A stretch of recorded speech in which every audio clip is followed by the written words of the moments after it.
Quiero dar la bienvenida nuevamente y bueno, por parte del Instituto Jalisciense de Tecnologías de la Información, conocido también como el IJALTI, les agradecemos que nos estén acompañando aquí durante esta tarde en nuestra plática Innovación dentro del sector agro.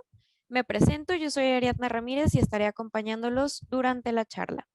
Entonces, si me lo permiten, quiero platicarles de forma muy breve lo que es el IJALTI, el cual tiene pues el objetivo de fomentar e impulsar el desarrollo del uso de las tecnologías de la información y comunicación, así como también busca lo que es el crecimiento del sector. Les queremos sugerir el mantener cerrados sus micrófonos y sus cámaras apagadas, esto con la intención de poder permitir una mejor fluidez durante la plática. También al final de esta estaremos dando un espacio de preguntas y respuestas, por lo que les pido que cualquier duda o cualquier comentario que puedan tener nos lo hagan saber a través del chat y ya al final de la plática yo con gusto se las estaré comunicando a Ramón, quien es nuestro speaker, y bueno, estaremos dando solución a estas dudas. Entonces, sin más preámbulo, quiero darle la bienvenida a Ramón Díaz y daré una breve introducción de quién es nuestro speaker el día de hoy. Ramón es tecnólogo en electrónica y comunicaciones por el CETI y es ingeniero en sistemas computacionales por el ITESO. Actualmente es fundador y director de Avancis, la cual es una empresa de software que provee servicios de consultoría enfocada en el análisis y procesamiento de información a partir de inteligencia artificial y modelos predictivos aplicados a los hábitos de compra del consumidor y su aplicación hacia estrategias que incrementen el ticket promedio de las empresas. En 2018 cofundó Norman, la cual es una startup que se enfoca en el uso e interpretación de información que se genera en el campo a través de la medición de datos en tiempo real para generar modelos predictivos que se orientan al control oportuno de plagas y enfermedades en etapas tempranas del cultivo. La tecnología desarrollada llevó a Norman a ganar el premio Singularity, el cual fue otorgado por Singularity University y por la Secretaría de Innovación, Ciencia y Tecnología del Estado de Jalisco. Entonces, sin más, Ramón, te doy la bienvenida y te agradezco por estar con nosotros durante esta plática. Y bueno, al resto de los que nos acompañan, deseo que disfruten de esta charla. Adelante, Ramón.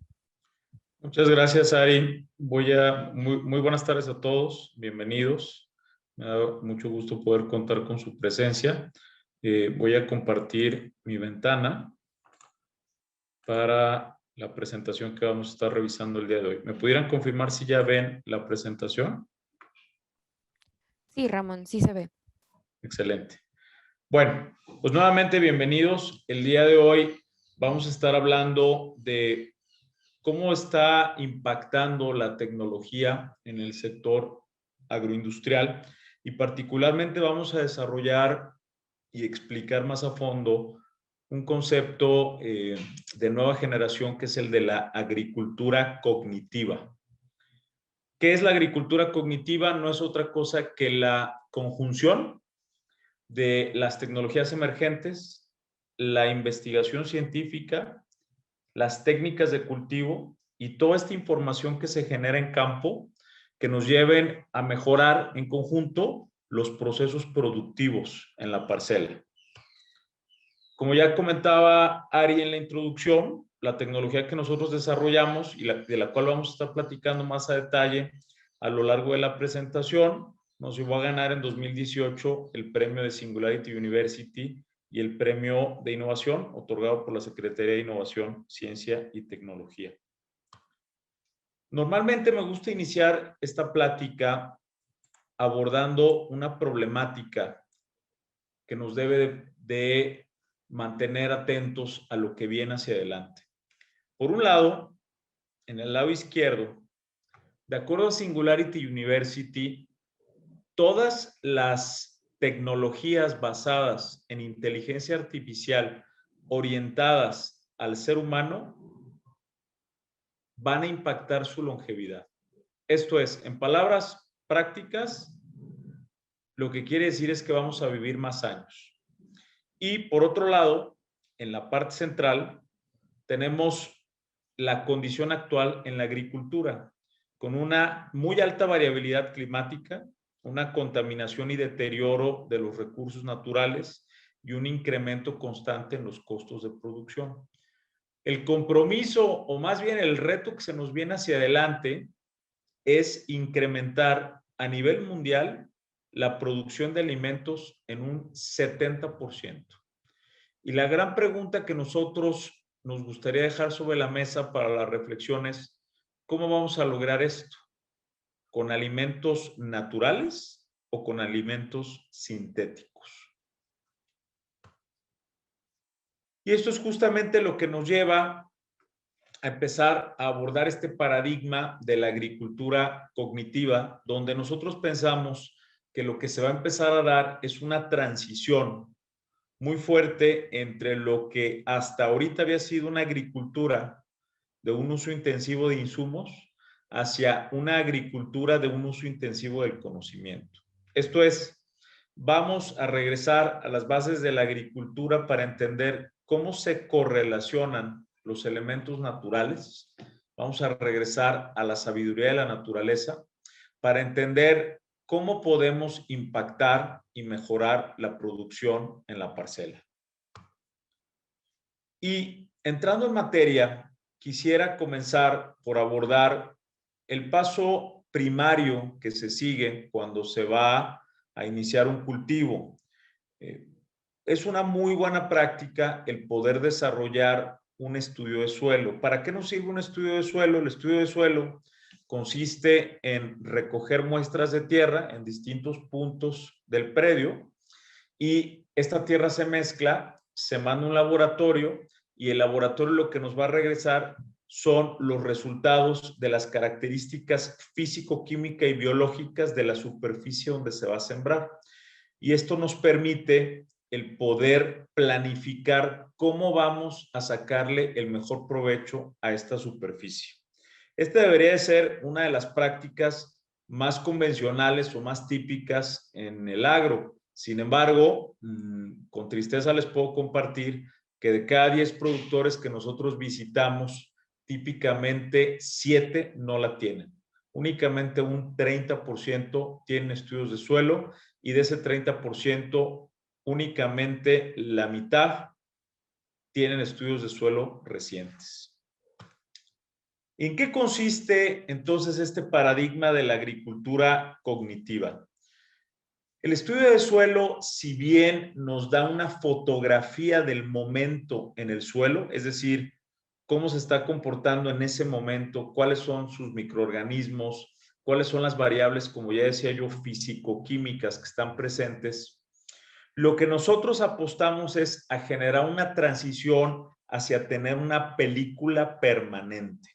Es decir, que en todo momento podamos saber cómo está reaccionando el suelo a los insumos que le estamos proporcionando para entender de mejor manera cómo sacar el mejor provecho para la siembra que tenemos proyectada. Y esto nos lleva a una transición del laboratorio hacia los sensores. Como quizá muchos de ustedes ya se hubieran imaginado, este tipo de soluciones combinan el colocar estaciones de medición en distintos puntos del predio y estas estaciones de medición están midiendo variables que son críticas para el éxito del cultivo, como cuáles: la humedad, la temperatura, el pH, la conductividad eléctrica, entre otras. Esta información que se está midiendo se está transmitiendo en tiempo real a la nube, donde un servidor la recibe, la está procesando y baja al celular del productor alertas y sugerencias para que él pueda tomar decisiones oportunas en su día a día. Y vamos a empezar a profundizar en este tema. Algo que nos preguntan comúnmente es: ¿qué tanta superficie puede abarcar una estación de medición? La respuesta es que depende del tipo de suelo y del tipo de sensores de los que estemos hablando. Típicamente hablamos de sensores de atmósfera, que están midiendo variables en la atmósfera, la humedad en el ambiente, la temperatura en el ambiente, la velocidad y dirección del viento, la precipitación pluvial, que es la lluvia, y tenemos también variables en el suelo, como ya decía yo, la propia humedad, la temperatura, la conductividad eléctrica, el pH, los macronutrientes, etcétera. De acuerdo a las pruebas que nosotros hemos hecho, cuando encontramos una parcela que tiene una superficie muy similar en cuanto al tipo de suelo, hemos llegado a lograr que una sola estación de medición pueda tener una cobertura de hasta 70 hectáreas.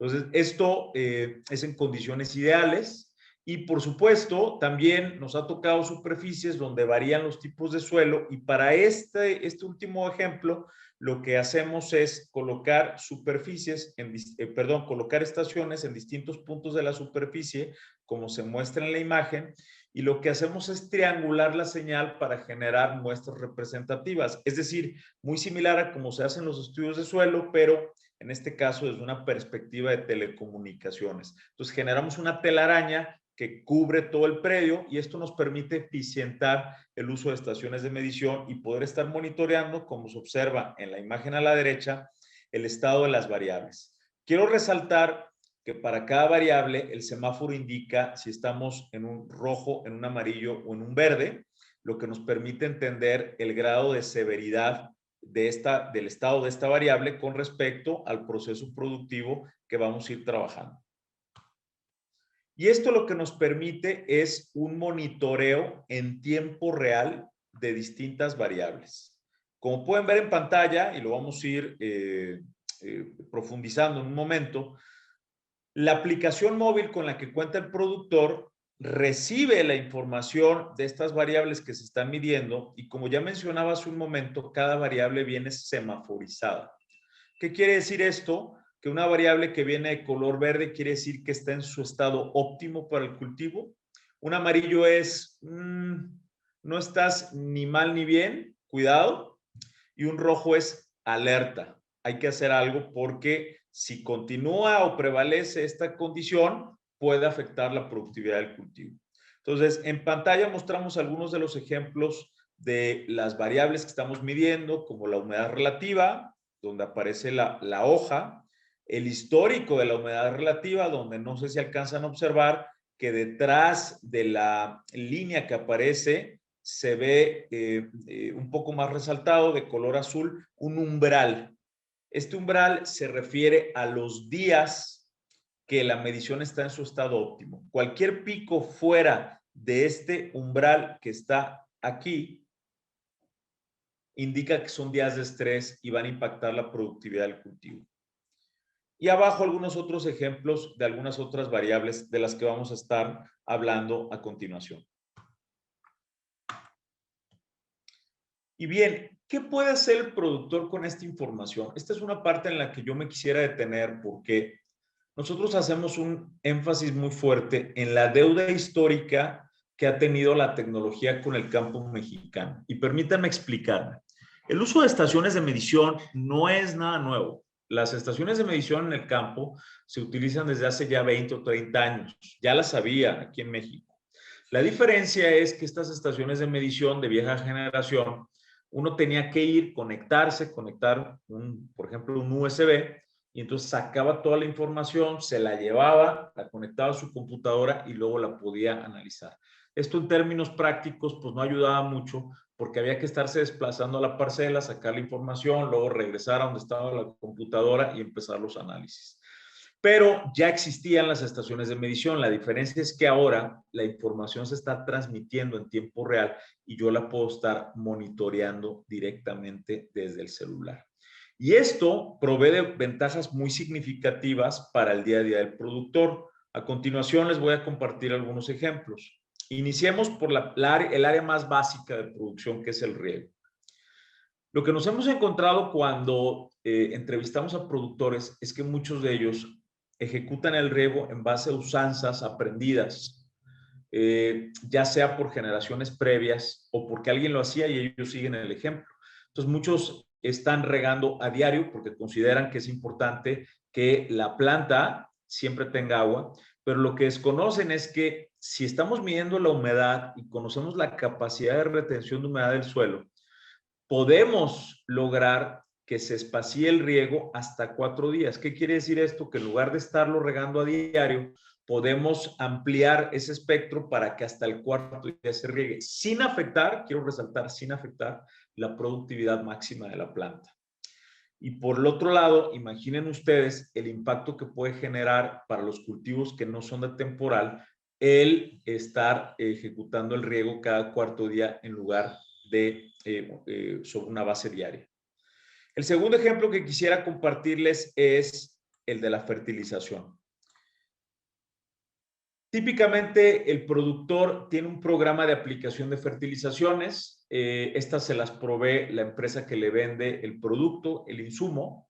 Pero lo que no sabe el productor es que si la salinidad en el suelo no es la adecuada, todo el fertilizante que va a echar se va a ir por los poros del suelo, cuando lo que nos interesa es que el fertilizante se quede en la raíz para que entonces penetre en la planta. Entonces, a partir de medir la conductividad eléctrica y la humedad, podemos entender cuál es ese momento óptimo para que el fertilizante que echemos tenga una absorción superior al 80%. Imaginen ustedes el impacto desde el punto de vista económico de lograr en cada aplicación una absorción del 80%. Lo que se va a lograr es disminuir el número de aplicaciones de fertilizante a lo largo de todo el ciclo de producción. Y el tercer ejemplo que quisiera compartirles es lo que nosotros llamamos nuestro estado del arte, que es el utilizar la inteligencia artificial y los modelos predictivos para poder arrojar alertas orientadas al control oportuno de plagas y enfermedades. ¿Qué es esto?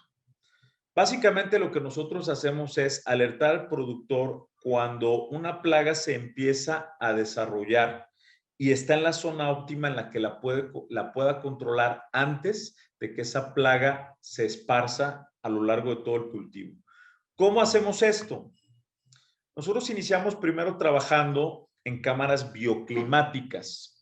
¿Qué es una cámara bioclimática? Es una cámara como la que aparece en pantalla, donde se pueden simular ciertas condiciones de humedad, de temperatura, de unidades de calor, para entender cómo afectan a el cultivo que está dentro de la cámara bioclimática. Y esto nos permite llevar un registro estadístico de qué condiciones o bajo qué condiciones se empezó a desarrollar una plaga y o enfermedad que esté bajo investigación. Entonces, lo que nosotros hicimos fue llevar un registro estadístico durante todo un ciclo de producción de cuál era la combinación de variables que generaban o que daban pie a una plaga o a una enfermedad. Y una vez que tuvimos ese registro estadístico, encontramos ciertos patrones y de ahí nos fuimos a campo abierto para probarlos. ¿Por qué? Porque como ustedes se imaginarán, son muy diferentes las condiciones de una cámara bioclimática, condiciones controladas, a las condiciones en campo abierto, que son la naturaleza en cualquier momento nos arroja sorpresas. Entonces, ¿qué hacemos ahí? Empezamos a pulir el modelo estadístico para ver en qué condiciones se vuelven a presentar los patrones y esto nos permite generar un modelo matemático en el que podemos encontrar bajo qué condiciones precisas aparece la plaga o enfermedad. Y es aquí donde arrojamos alertas al productor para que antes de que la plaga se esparza, él pueda atenderla y evitemos un daño superior en el cultivo. Y algo muy interesante está sucediendo. El productor empieza a entender las áreas de oportunidad. ¿Qué quiero decir con esto? Hay productores que nos han dicho, a ver, ustedes como Norman, lo que nos están proporcionando son alertas en función de los datos que se van midiendo, es decir, sobre hechos. Correcto. Pero nosotros tenemos también pronósticos hacia adelante, pronósticos de clima a 5 días, 10 días. ¿Sería viable que, suponiendo que se cumpla el pronóstico, pudiéramos saber el riesgo en el que estamos de la aparición de plaga o enfermedad? Y la respuesta es que sí, porque podemos alimentar este mismo modelo estadístico, pero incidiendo en él la suposición de condiciones que se van a dar en el caso de que se cumpla el pronóstico de clima. Y el modelo nos va a arrojar si es que existe riesgo de plaga o enfermedad. Entonces ya no solo estamos viendo el día a día, sino que podemos estar adelantados hacia lo que viene. Y esto nos permite tomar decisiones para aplicar productos como los bioestimulantes para poder controlar de mejor manera lo que está sucediendo en el cultivo. Este es un resultado de aplicar un modelo predictivo sobre la antragnosis en el aguacate.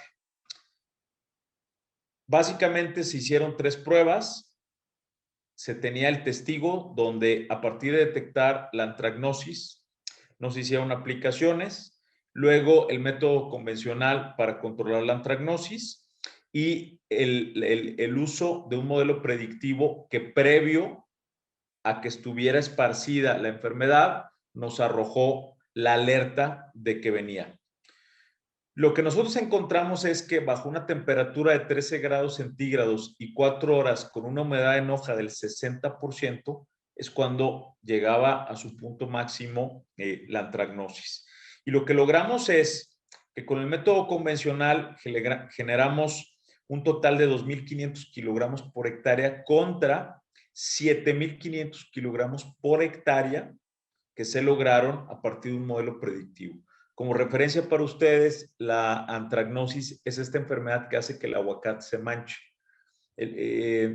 Estas manchas hacen que no sea agradable el aguacate a la vista y por lo tanto son frutas que se desechan o se descartan para la exportación. Entonces, este es el resultado tan dramático que se puede lograr entre el método convencional y un modelo predictivo. Entonces, ¿cuál es este cambio de paradigma del que he venido hablando yo, que nosotros llamamos la agricultura cognitiva? Vamos a pasar, como ya decíamos, de una transición donde el uso de agroquímicos era muy intensivo, a empezar a recordar las bases de la agricultura y a entender cómo se correlacionan los elementos naturales para lograr mejores resultados en la parcela. Y esto a lo que nos va a llevar es a fortalecer la investigación científica para mejorar la productividad en las unidades de producción. ¿Cómo? Entendiendo esta correlación que nos llevará a profundizar el conocimiento de los ciclos biológicos de insectos, de microorganismos, los ciclos biogeoquímicos, la homeostasis de plantas y animales y la alelopatía de los seres vivos.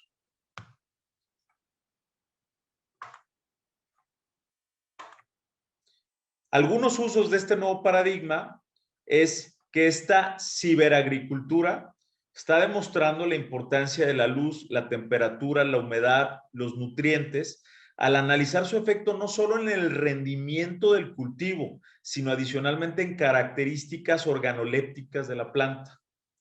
Es decir, la expresión fenotípica de la planta, entendida como la masa, el rendimiento comestible, el sabor y los nutrientes, puede activarse a través de una fórmula donde se combinan distintos elementos naturales, nosotros le llamamos una receta climática, que genera la mejor versión del fruto para lograr un resultado óptimo.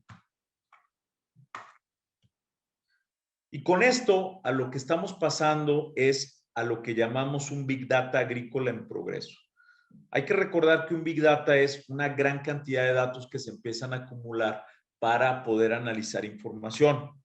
Esto que yo les estoy mostrando en pantalla son las variables de suelo y clima para determinar el índice de capacidad productiva del cultivo de aguacate variedad Hass en Michoacán y Jalisco. Este fue un estudio que nosotros desarrollamos donde estuvimos recopilando información de 10,000 estudios de suelo en todo el estado y la información climática de los últimos 10 años, si no me falla la memoria, para poder determinar este índice de capacidad productiva. ¿Qué es esto? El índice de capacidad productiva es entender bajo condiciones naturales cuál es el máximo potencial productivo de esa tierra. Cuando digo condiciones naturales es sin aplicar insumos. Entonces aquí tenemos variables químicas del suelo, no me voy a detener mucho en explicarlas porque es material denso, pero tenemos las variables químicas, tenemos las variables físicas, las variables del índice climático del suelo Y esto lo que nos permite es entender para Jalisco y Michoacán, para las distintas superficies, cuáles tienen un índice de capacidad productivo alto, medio o bajo. Superficies con un 50 a 60 o 60 a 70, lo que quiere decir es que le tienen que meter mucho dinero en insumos para lograr que el suelo tenga las características necesarias para generar un buen fruto. Por el contrario, aquellas que están cualificadas entre un 80 y 90 o 91 y 100, quiere decir que con muy poca intervención, si no es que nula de insumos, se puede generar un resultado súper satisfactorio. Y esto es bien importante porque típicamente no se hacen este tipo de estudios y más bien los productores siguen moda. Si alguien empieza a sembrar aguacate cerca, se siembra aguacate. Si están sembrando berries, que ahorita es muy popular en la zona de Jalisco, se siembran berries. Lo que no se están deteniendo a pensar es qué tan apto es la tierra en la que se está sembrando para, bajo condiciones naturales, generar el máximo potencial productivo. Y esto, cuando se le aplica una georreferencia arriba, que no es otra cosa que un mapa, permite identificar estas zonas para determinar cuáles son los lugares ideales y cuáles son los potenciales productivos que tenemos. Y con esto podemos generar información que va más allá de la propia producción, como por ejemplo el tener una base de información agroalimentaria para determinar políticas, apoyos, controles, el poder utilizar esta información para la predicción de los volúmenes de producción y el soporte para justificar las causas y pagos de cobertura de seguros en siniestros agrícolas. Este es el tipo de información ya aplicada que se puede generar a partir de esto. ¿Y cuáles son los retos que nosotros nos hemos enfrentado? Sin lugar a dudas, uno de los puntos importantes es la infraestructura de telecomunicaciones que todavía es insuficiente y escasa en zonas rurales. En muchas zonas de campo abierto todavía no hay señal de internet, incluso no hay señal de celular y esto complica la transmisión de los datos. Lo que nosotros hemos hecho es permitir que nuestra aplicación guarde datos de manera local y habilitamos vía compañías como las que hay aquí en el IJALTI infraestructura de antenas que permiten tener radios de cobertura de hasta 80 o 100 kilómetros para poder extender el internet de las zonas urbanas más cercanas hacia el campo. Ahora esto está creciendo porque con la información de satélites podemos incluso utilizar satélites para llevar el internet al campo vía la propia, red de satélites. Por otro lado, la falta de sensores especializados. Nosotros actualmente estamos midiendo alrededor de 12 variables. Sin embargo, en términos de variables por medir hay más de 100, pero evidentemente todavía estamos en los primeros intentos de generar la electrónica necesaria para poder realizar todas estas mediciones que típicamente se hacían en laboratorio. Y esta es una carrera que va a empezar a tomar mucho auge y se van a empezar a desarrollar cada vez mucho más sensores. Nosotros actualmente estamos probando ya sensores de macronutrientes, el famoso NPK, nitrógeno, fósforo y potasio, que consideramos a nivel nacional, somos de los pioneros en estar haciendo estas pruebas sobre sensores para este tipo de nutrientes. Adicionalmente, la comunicación en el sector, lo que nos ha tocado ver es que no existe mucha comunicación entre los distintos actores que hay. Por un lado está el gobierno, por otro lado están las cooperativas de productores, por otro lado están los organismos que ayudan en la exportación, los empaques, las empresas que venden agroquímicos y cada uno tiene una agenda diferente que complica generar una ruta muy concreta hacia mejores prácticas en el campo. Sin lugar a dudas, el tema de la cultura es clave. Como ustedes saben, el campo es uno de los sectores más tradicionales y esto no deja de representar un reto. Afortunadamente, ahorita se está dando una coyuntura muy interesante que es que, producto de la pandemia, se está empezando a dar una transformación digital que está abriendo a las personas a utilizar más la tecnología y esto se combina con un cambio generacional que ya se venía dando en los últimos años para que los hijos de los productores que ya han venido a estudiar a las ciudades están regresando a atender las parcelas y esto en sí mismo genera una gran oportunidad para la adopción de tecnología. Y el último reto es bajar, por supuesto, el costo total de propiedad. Si bien las soluciones ya no son tan caras. Una estación de medición se puede conseguir con una renta al mes de 2,500 pesos o se puede comprar.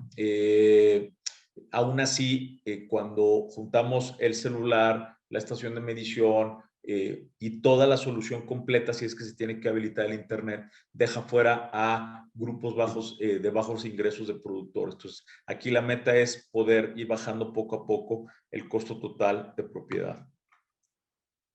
Y quisiera cerrar con lo que para nosotros es la clave de todo este paradigma tecnológico. Norman se diferencia con respecto a otras empresas que se concentran en vender fierros, estaciones de medición, drones, etcétera, etcétera. Nosotros nos enfocamos en la última milla de toma de decisiones del productor. Es decir, nos concentramos en proveer consejos o insights que dan valor al productor en sus decisiones del día a día. ¿Cómo hacemos esto? Cada sugerencia o alerta está asociada a un centro de costos del productor. Y esto lo que nos permite es generar una acción-reacción que el productor puede ver repercutir en su bolsillo. Porque como ya comentaba anteriormente, la tecnología siempre ha existido. El problema es que el productor no ha visto el impacto en su bolsillo. Y esta es la parte en la que nos enfocamos, en proveer este valor para que él sienta cómo verdaderamente le está ayudando.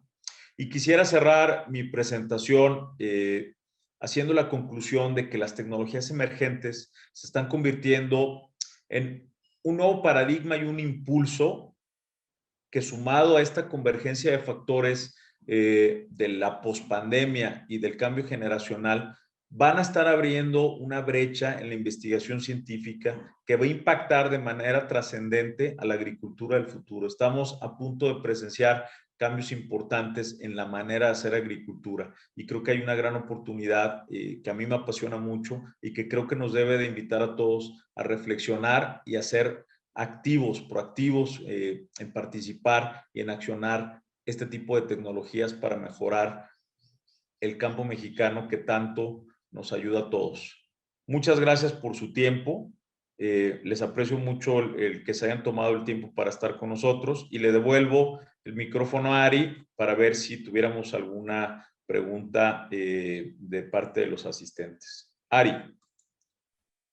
Muchas gracias, Ramón. Sí, como bien mencionas, ahorita abrimos el espacio en caso de que alguien desee hacer algún comentario o tengan alguna duda con respecto a lo que nos platicó Ramón. De momento no hay ningún en el chat, pero vamos dando unos minutitos para ver si alguien se anima. Con confianza, muchachos.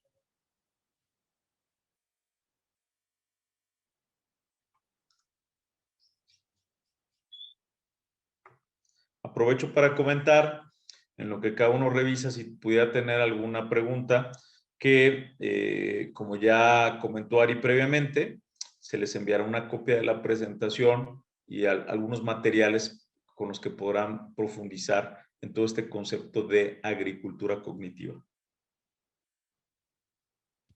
Gracias, Ramón. Sí, así es. Yo se los estaré haciendo llegar a lo largo de la semana este contenido que menciona, al igual que también la liga de acceso a YouTube para que puedan revivir la plática.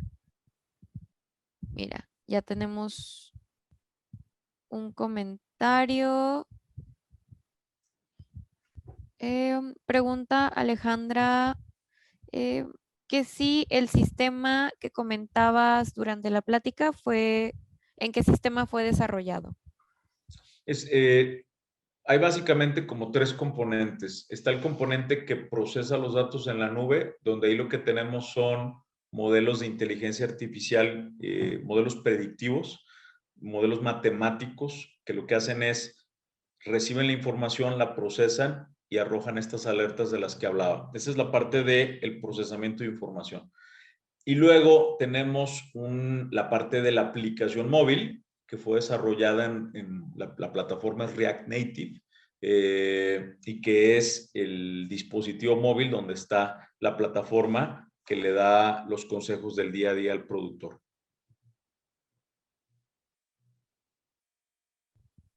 Gracias, Ramón.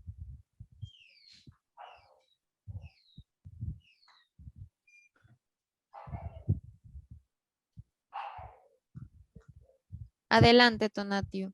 Veo que levantaste la mano. Sí, claro. ¿Cómo estás, Ramón? Qué gusto verte. Mi estimado, qué gusto. Oye, súper interesante la plática. Yo tengo el gusto de conocerte de un tiempo para acá. Sé que es un trabajo increíble. Mi pregunta para esta charla sería, ¿qué sigue para esto, no? ¿Cómo podemos, entre los que estamos aquí, unirnos a ti para poder tú hacer un call to action con nosotros y seguirte en lo que haces o poder ayudarte y colaborar en lo que haces? Qué buena pregunta, Tonatiu. Mira, yo lo que propondría es generar un esfuerzo colaborativo donde pudiéramos invitar a productores a que prueben estas tecnologías. La tecnología no debe de ser exclusiva para los medianos y grandes productores que evidentemente tienen el dinero suficiente para invertir en ella, sino también necesitamos empezar a generar esa atracción sobre los pequeños productores. Y para hacer esto, creo que podemos unirnos y generar esta sinergia para invitar a productores a que sumados puedan colocar estaciones de medición en puntos georreferenciados céntricos, de tal suerte que un grupo de productores pueda aprovechar una estación de medición que les sirva y les provee información a los productores que están alrededor. Creo que esto puede generar un cambio significativo porque no es lo mismo a que un productor decida entrar, a que entre cinco se pongan de acuerdo y digan, oye, esta tecnología nos puede ayudar a todos y si compartimos el gasto, se pulveriza. Creo que ese es el futuro, sobre todo pensando impactar en los productores más pequeños. Y afortunadamente para todos los que estamos en este ámbito tecnológico, el tema da para mucho, porque al tener tantas empresas que tienen la parte de redes, la parte de las propias estaciones de medición, no es exclusivo de nosotros. Podemos utilizar estaciones de alguien más, podemos meter los drones de alguien más y podemos generar soluciones colaborativas, pero pensando en este concepto de cooperativismo. Yo creo que la tendencia tendría que ir hacia allá. Súper bien, muchísimas gracias, Ramón. Y pues adelante, ya sabes que estamos para ayudarte en cualquier cosa que necesites. Gracias, Tonatiu. Fuerte abrazo. Igualmente. Gracias, Tonatiu. Tenemos aquí también una pregunta por parte de Jonathan Iván y menciona, gracias por compartir tu experiencia, Ramón. Mencionas el potencial para reducir el uso de agua y fertilizante en aguacate. ¿Algún caso que puedas comentar sobre los ahorros que se hayan logrado en el sur de Jalisco? Y manda saludos desde Ciudad Guzmán y por parte de Sky Tector. Sí, sí, sí te recuerdo bien, Jonathan. Qué gusto saludarte. Por ahí nos encontramos en una expo. Sí, nosotros estamos trabajando con Grupo Cerritos, que está ahí en Ciudad Guzmán. Para ellos hicimos un estudio de metagenómica. El estudio de metagenómica, como referencia, cruza la información de los microorganismos que se encuentran en el suelo con las variables que están midiendo y se genera esta relación matemática para entender qué es lo que está generando problemas en el proceso productivo.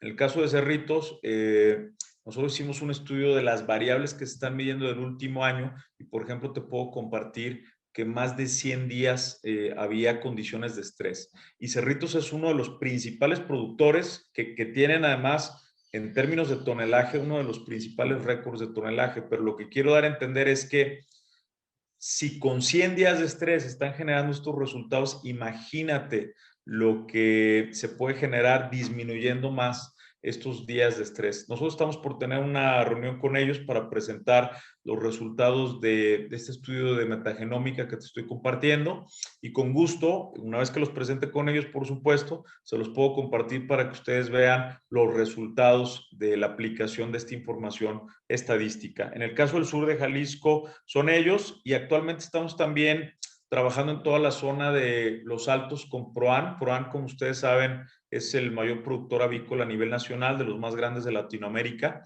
y ellos acaban de implementar nuestra tecnología basada en estaciones de medición y sobre todo esta última milla de toma de decisiones para toda la parte de maíz que llevan para el ensilaje que utilizan. Entonces, como casos de éxito pudiera compartir esos en particular en Jalisco.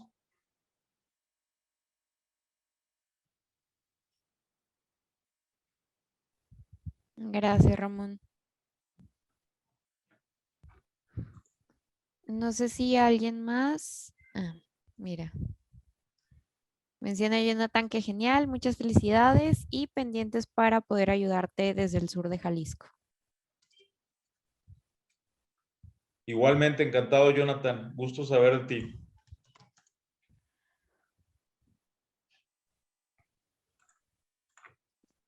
Muy bien, pues si no tienen más dudas ni preguntas, aquí Teresa comentó si podemos compartirles tus datos de contacto. Yo se los haré llegar a través del correo en donde les comparto también la presentación y este material adicional que Ramón nos compartirá. Y aquí también ya está compartiendo el correo electrónico Ramón a través del chat. A la orden. Nuevamente, muchas gracias por su tiempo y quedo a su disposición. Muchas gracias también por parte del IJALTI a todos y todas por estar presentes. Ramón, nuevamente muchas gracias por dedicarnos también una hora de tu tiempo y bueno, platicarnos de todos estos temas tan interesantes en cuestión ya del sector agrícola. Sin más, pues les deseo que tengan una muy bonita tarde y bueno, bonito martes también. Hasta luego y nuevamente Igualmente, hasta gracias. luego. Buen día.